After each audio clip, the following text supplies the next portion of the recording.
Welcome to Audience First, a podcast for tech marketers looking to break out of the echo chamber, to better understand their buyers, what motivates them, and what they hate that vendors do. It's time to unmute your mic.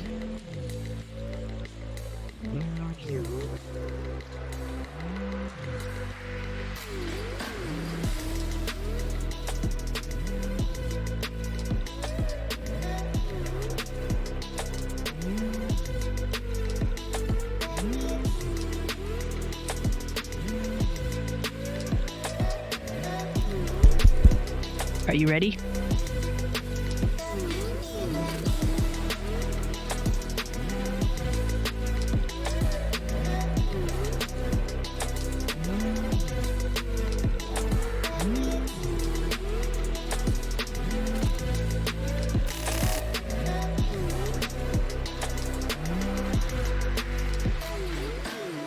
All right, welcome to another episode of Audience First. I have a very special guest in the house. As always, I have the one and only Rob Shavell. Rob, welcome to the show. Thanks for having me. Amazing. So let's kick it off. I want to know, who are you, what do you do, and why the hell do you do it? So I'm just a regular guy, not a privacy nut, actually. Grew up on the East Coast, but it's nice. But I lived out in California for 7 years, so it's nice to be back here on a beautiful day. Thanks for hosting. I've been two things in my career. One is an investor, and the other is an entrepreneur. And I really became an entrepreneur because I thought, I was 25 years old, and I'm sitting in Silicon Valley at these VC firms talking to all the muckety mucks, right? And I thought it was pretty hypocritical for a kid to be giving all these founders and CEOs advice who had never done anything successful themselves. So I decided to go try to do something. And that actually is part of the reason why I am one of the co-founders of DeleteMe and got attracted to the business of privacy over 10 years ago, because when you're in Silicon Valley, especially when you're a VC, you start to see a lot of behavior that's very similar. Like everybody's chasing the same technology trend. Like today, it would be all companies are trying to do AI. Mm-hmm. Back then, everybody was trying to do consumer, and then they all tried to pivot to business when the .com bubble burst and everything. So that made me kind of a contrarian. And back when myself and two much smarter MIT engineers got to talking about the privacy business, it was very contrarian. Most people didn't believe that there was going to be a need for privacy, that there was going to be a market. Everybody was excited about social sharing and the cloud and all that stuff. So that was one of the reasons that attracted me to the business. But that's a little bit about me and a little bit about why the hell I do what I do, because I always, one of the things that Silicon Valley taught me is, it's important to not be doing what everybody else is doing. Yeah. I love that. And so is it safe to assume that you like the founder route much better than the VC route? Yeah. Like a lot of my friends now run investment firms, and they've been very successful, and they've never done anything. So contrary to my belief that you need to go learn and be successful and do something hard, and or you don't need to do that to be a good investor. Right. They've proven that. But I prefer it. I prefer creating things more than pushing money around. My guy. I'm a creator at heart. I want to know, though, you mentioned 10 years ago the business of privacy. I imagine that was much different 10 years ago. How has that changed over the last 10 years? And how has that kind of impacted the decisions you make with DeleteMe? Yeah, radically. First of all, it was more like 14 years ago. So all the way back when we first got a napkin out and started sketching out what this business could be, we were looking at all these open source tools that developers themselves had created, because they understood. They were really the only people, in fact, that understood the value of privacy and what was happening with their data. And so they created all these little utilities. Yeah. And they'd put them on whatever. I don't even think Git was around back then. So they'd put them, wherever, some repos, and people would use them, and it would be aliasing their email addresses and setting up blockers for internet tracking and this, that, and the other thing. And there were a lot of just a lot of homegrown free tools. And we decided, hey, if you could pull a bunch of that stuff together and make it easier for the everyday person to use, sort of a suite of privacy tools, that might be a good way to go. And so that's what we tried to do originally. And back then, it's almost hard to remember how fast technology changes. Facebook was still a privately held company. Google had just put out Chrome. Had no market share. IE and Firefox for the big boys. So it's just like everything has changed radically. But one thing that we really believed was that all of this data flowing out through social channels and into the cloud would have repercussions that people weren't thinking about. Right. What are some of those repercussions? Oh, well, do we have enough time? I'm not sure we do, but I will say this. I don't think we've really even begun to feel what those repercussions are going to be. Oh, man. When do you think that's we're going to start feeling that? Well, let's see what happens with the next few years of AI, because I think the marriage of AI with all of this activity data that the cloud companies have now gotten really sophisticated about collecting. Yeah. The marriage of those two things is going to lead to some very serious and somewhat unforeseeable consequences with regards to how not just our privacy is impacted, but our choice, our like choices in life. Right. Because we are about to be manipulated and manipulable. Did I get that word right? Manipulatable. Manipulatable. Did we get it right? Malleable? Well, I mean. Manipulatable. That might be right. Anyway. We'll Google it. I think let's chat GPT it. Yeah, there you go. Trying to move beyond that Google verb. And actually grammatically that reminds me, when I talk to people, one of the ways I sum up this stuff is I say, we used to think of privacy as a noun. Yeah. And I think we got to start thinking about it as a verb. It's a set of actions we need to take. But I do think that the end game here is that there's enough data when you come now about ourselves and our activities. Just think about something as simple as how we use Spotify. We all like music. We all use Spotify. It seems pretty innocent. Don't really think about that data.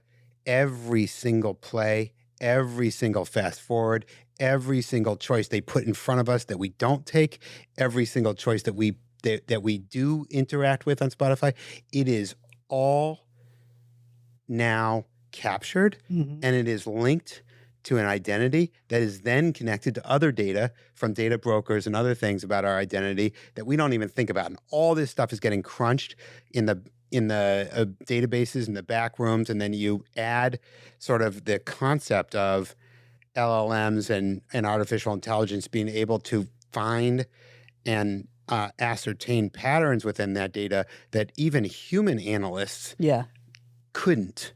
And I think we're in for some pretty dramatic consequences of that. Genius, but creepy. Yeah, it is creepy. Yeah, it's creepy. Now, when I spoke to Neil a couple weeks ago, he was mentioning to me that, you guys are in the B2C space, but shifted to B2B. What happened? Why did you go about that decision for the company? Yeah, well, back from that inception point that I was describing to you when we were trying to take all these tools that people were experimenting with to get more privacy and then figure out what people wanted, what had product market fit, as they say today. Yeah. One of the things we learned is you've got to make it simple. You've got to make it understandable, and it's got to be easy. If people are told that they need to do 20 different things and they should do them and they're scolded, it doesn't work. Yeah. Because we don't get up in the morning and go, you know what I really have to do this morning? Go do a few things to protect my data privacy, and then do a few more the next morning. Like, it's just not human behavior. Yeah. We get up in the morning, we grab coffee, and we figure out our to-do list. And if we have children, we got to get them to school. These are the things that we do. Yeah. And and it's not going to stop just because our data is being amassed and used in ways that we're not maybe comfortable with. So one of the things we found is that a service approach where, like DeleteMe and this category of data removal companies is doing is really helpful to people because they can outsource the job to us so that we do the job for them, and B, they get reports and information that is really clear, easy to understand. Here's where your phone number was. Here's where we've removed it. Hopefully that results in you getting less spam, less phishing, and less harassment, less intrusions on that piece of your personal contact information, and then on and on from there. Addresses, emails, all kinds of other modalities. Are there any kind of jarring data points that are exposed from the executive or the board level that, do you have any horror stories or personal reactions from those executives that you can share with us? Yeah, I mean, I would say that and I've been meeting with some of our largest customers over the last few weeks, and their security teams are tasked with protecting their most important asset at the companies that they're serving, which is their people. And they often start with their executives because they're in the spotlight. They're the people getting blamed by the customers, by the media, and by crazy people. Yeah. And so and our politicians are exactly the same. And so most of them have horror stories that ultimately culminate in things like a physical attack at somebody's house, a threat to somebody's children, people sending emojis with bombs to personal contacts, people sending pictures of where the field where some employee or executive's kids practice sports. These things are just happening, and they're happening at a frequency which is I think unprecedented. Yeah. And one of the reasons I think is because this information's out there, it's easy to get. And so if somebody's angry, they don't have to do a lot of work anymore to find information that could make a threat really personal and really scary and really credible. Yeah. I kind of want to go off topic. I mean, we have our talk track here that we shared beforehand, but how has AI impacted the rate and the frequency and the aggression of it all, if that makes sense? Yeah. Well, number one, you don't have to be an expert hacker anymore to construct some of these attacks. You can literally ask some of the LLMs to code a phishing attack for you, and you don't even have to be a developer. Yeah. So in one way, it's widened the circle of malicious actors from what used to be a very small group that knew what they were doing, and they were sort of semi-professionals, probably people that you and your colleagues have dealt with in the past, to pretty much kids in their parents' basements that just want to cause havoc because they're kids and they don't know any better. Right. So that's one example. I want to go back to the original talk track. Apart from basically protecting people, what in your opinion motivates security practitioners to really take on the responsibility of managing the risk and protecting that human threat surface? Yeah, let me answer that, but let me go back to your Yeah, your let's do it. your off topic question and say and make a comment because we're sitting near Hollywood and I'm thinking about these kids in their basements and the AI tools, right? Yeah. And I'm sort of putting those things together. And one of the things that strikes me is it's almost become like a creative industry now. Interesting. Hollywood's a creative industry. Uh, Phishing and hacking and impersonation and social engineering is really becoming a creative industry where the boundaries and the tools have enabled anybody to kind of jump in and, if they have creativity, come up with crazy schemes, voice and video deep fakes that are then targeted in really unique and creative ways. Yeah. And again, it, it used to be you had to be a nerdy developer, and a lot of time, to program this stuff and have it have an attack now. And a lot of times the developers are not the most creative people. Yeah. Now you're sort of seeing that whole thing flip around, and it become more of a creative industry than a cyber nerd developer sort of attacker and threat vector perspective. So I think we're going to see a lot more changes in that area. And in fact, our customers are dealing with these kinds of whaling and crazy new AI generated deepfakes a lot. And they're also dealing with dumb at scale attacks that are related to text messages Mhm. and text messages and audio files from the CEO telling all the employees to do something. And guess Mhm. what? If you can do that at scale and you got thousands of employees and they're busy and they're nervous, Someone's bound to fall for it. humans, we do what we do, and we try to be obliging, and that leads to security incidents. And so back to your question about why is it the responsibility of the security team to handle all these human risk factors now?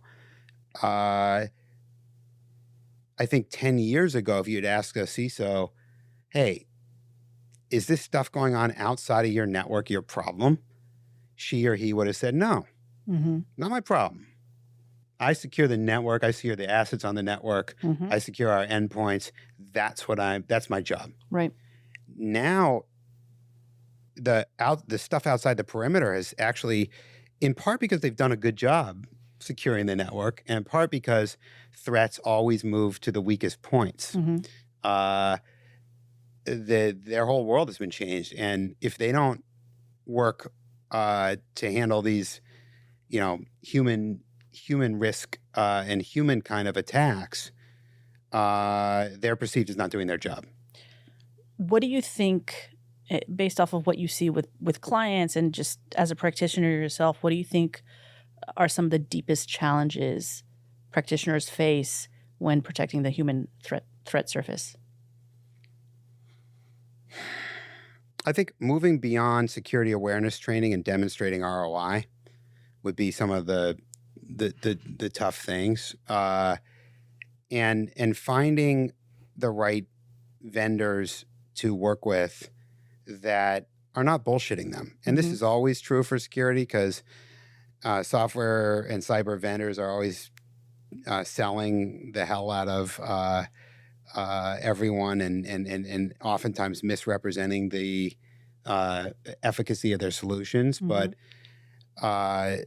we hear a lot of that from our customers. Hey, we have to spend our time and our team's time looking at these threats, and to use social media impersonation as an example, trying to call up Facebook and X and wherever else these threats are happening and talk to the trust and safety teams who've been gutted Mhm. and have less people themselves.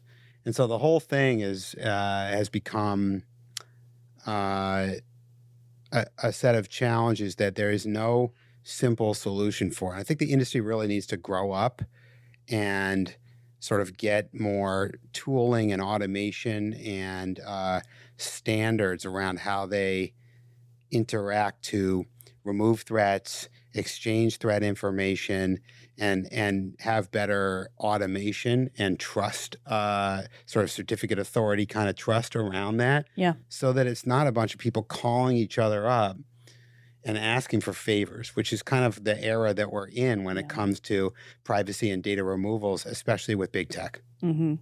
I want to move to the perceived versus actual ROI of data removal. I want to talk about that a little bit. What do you think are some of the cultural or structural challenges? I'm sorry, let me back that up. What cultural or structural challenges affect how organizations perceive the value of continuous data removal? Well, culturally, it's really interesting. One thing we just had a customer advisory board meeting today, and one of the points a bunch of our customers made is that they want to be very ultra sensitive about asking their employees to give their personal information to yet another third party like DeleteMe, even if that third party is using it solely to protect their privacy. Mm-hmm. So there's a lot of sensitivity culturally around asking employees to do things. And I also think, going back to my comment around about getting beyond security awareness training, I think culturally employees have been conditioned that they're going to get medicine. And they'll do everything to avoid it, just like a kid who doesn't like medicine that tastes bad. No, not another training. Right. No. Is security sending me something? Just ignore it unless it's absolutely mandated. There's this whole culture that's been unfortunately developed because security awareness training has deep challenges. Yes. But in terms of its efficacy, in terms of its rollout, in terms of how it's consumed, and the employee's responsibility in that. So, I think that one of the challenges with the data removal industry is to make sure that they separate clearly, like, the benefits and so on from the patterns that the employees are used to getting from the security team. And one of the good things is we should be able to do that really well, because 90% of the people that try our service or a similar service tell us, with their NPS scores and other things, that they love what they're getting, and bonus points if they don't have to pay for it themselves. Right. So take me through now. Let's put ourselves in the shoes of the security practitioner. What metrics are important when measuring the ROI of data removal? I'm going to ask two questions up front, but we'll split it up. So metrics for the security practitioner, and then how do they translate the ROI to the board? What's important on the board level? Yeah, so I had lunch with one of our with one of our customers who presents to his board, which happened to be some very high level folks that themselves sit on many boards, so sort of investor types. And what he said to me was, he'll get about 20, 30 seconds of airtime around a particular issue like this every quarter when they meet. And he'll take the main screen of our dashboard, which shows, in their case, it was, I don't know, a few thousand hours of time saved searching and monitoring for exposed PII, and then another set of, I don't know, 500 to 1,000 hours spent removing and requesting the redaction of that data. And he'll show that combined with the total number of PII removed to these folks at the board level, and they look at it and go, "Fantastic! What's the next? What's the next item that we have to get to?" Okay. So I think there's a certain level of just give me the key takeaways and let me move on because I'm busy and I've got a lot of other issues to deal with. So if this is taken care of, that makes me feel good, and I'm done. That shows a certain level of ROI, and it's data driven. And I think where we want to get to as an industry, and certainly DeleteMe as an aspiring leader in that segment, or I wouldn't call it an industry. I'd call it hopefully an emerging category. Where we want to get to is we want to work with our customers to work on a better ROI story, or what I would call the ultimate hard ROI story of correlating all of the digital footprint reduction data that we can bring with the actual incident and threat data that they have. And that is a journey that we're just starting to embark on with our most savvy customers. And how are they reacting to that kind of story? Well, knock on wood, somewhere there's wood. They're interested. Yeah. They're interested in painting that picture. And I think it's a super powerful one if they can come back to their senior leadership, who are usually ones that are experiencing threats and being protected more so than the run-of-the-mill employee, and show them that actually this was proactive, preventative, and you can quantify. You can start to really quantify that in actual results that you can understand. I think that's going to make security practitioners look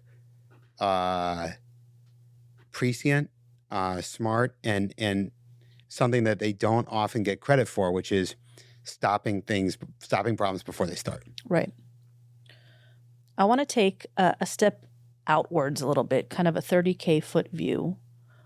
We got kind of in nitty-gritty into the details, but I want to talk about the concept of human-centric security. Coming from other tech verticals into the security space, 6-7 years ago, I imagine security was so technical. But the more I spoke to security practitioners, it's all about the people. Really, it is. And so can you take me through what this concept of, or this phrase, human-centric security, what does it mean, and what are those implications? And then kind of a third layer there is, do you feel professionals in this space have adopted that as a concept and a method of thinking? Great question.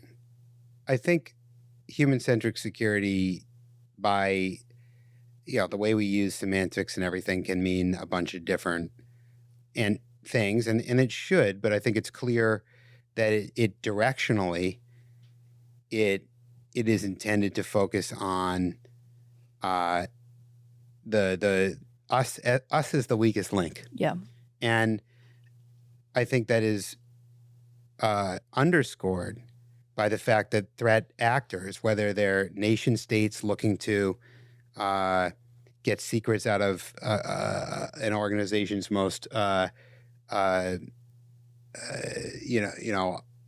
value employees and assets, or it's that kid in the basement just trying to cause havoc through doxing and harassment or whatever. Anybody on that spectrum, by definition, these people are focusing less on, cyber espionage and inserting stuff in 0 days and that yesterday's. Not saying that doesn't happen, but sort of yesterday's set of more classic attacks, and they're focusing more on those human weaknesses that, as AI allows us to personalize things at scale and automate that personalization, become just better odds It's the best, it's like the craps, like human-centric risk is like the craps table in Vegas. It's the best odds. So that's where you go to have your most fun and your most success if that's what you're looking for.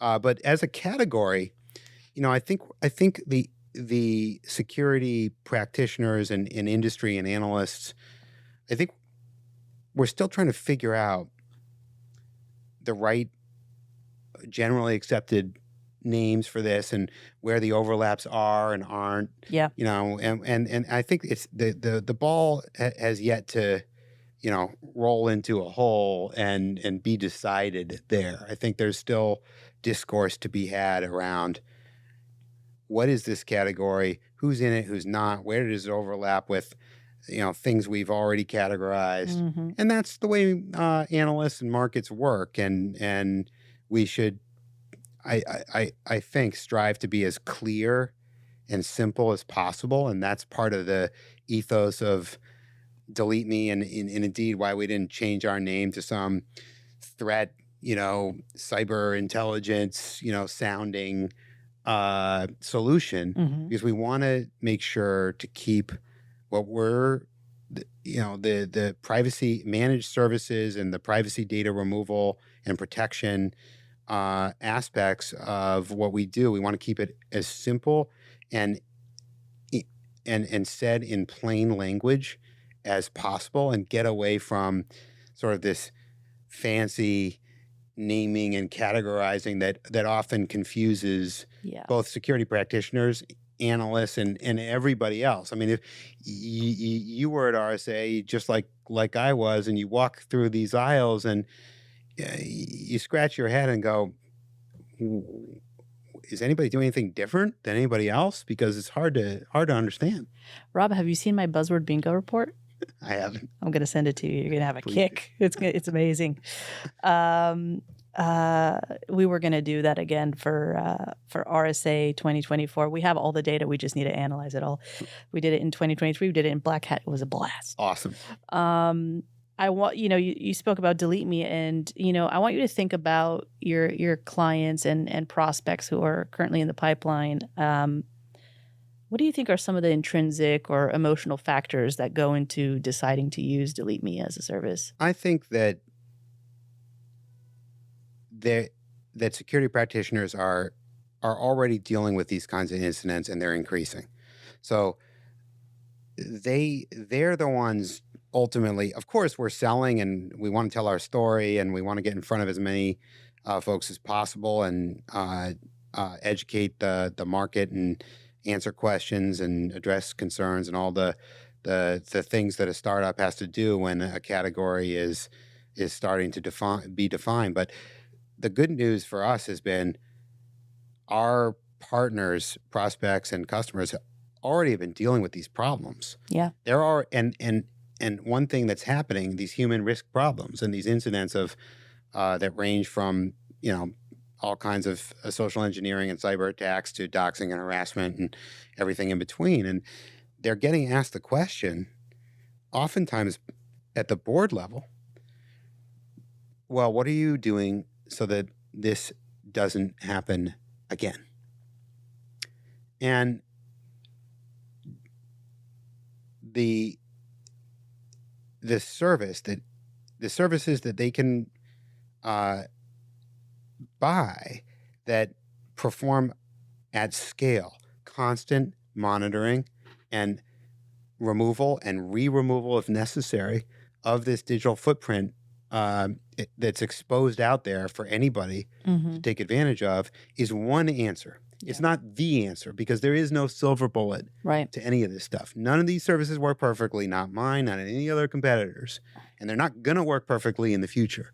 So it is a important tool in a layered defense strategy that addresses human risk and cyber risk together. Mm-hmm. I love it. And then we're kind of thinking about the buyer's journey and everything that you've experienced with prospects and helping out with some of the accounts. Where do you feel? I mean, we know that there are so many tools out there. There's a lot of threat, but there are also a lot of tools to solve the problems. Where do you feel customers often feel frustrated during that evaluation process in in looking at alternative solutions before choosing DeleteMe? I think that customer prospects evaluating sort of data removal and privacy protection services, first of all, they have more choice than they've had. It used to just be DeleteMe or do it yourself. Mm-hmm. So that's a good thing. The Mm-hmm. market is evolving Mhm. and competition helps make everybody better. I'm an entrepreneur and I strongly believe that. On the other hand, when you get a bunch of startups, a lot of times small ones that are desperate for revenues, because they need to get them to survive, and they're not profitable, they'll do a lot of things to make the sale. Yeah. And I think they'll misrepresent capabilities, oversell, talk about competitors in ways that are really not helpful to the buyer. Mm-hmm. And the buyers can get hung up on doing evaluations around, well, how many data brokers in your data removal database exactly do you cover? And if this vendor can do 750 and this other one only does 325, and they say they can remove all of this data constantly. Of course, some people are going to believe, some things, and others. I would just say, to buyers that sort of are frustrated, I would say that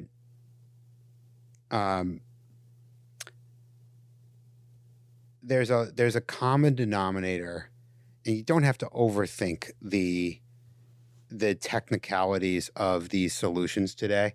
I think that none of them are going to be perfect. Yeah. So you can start there.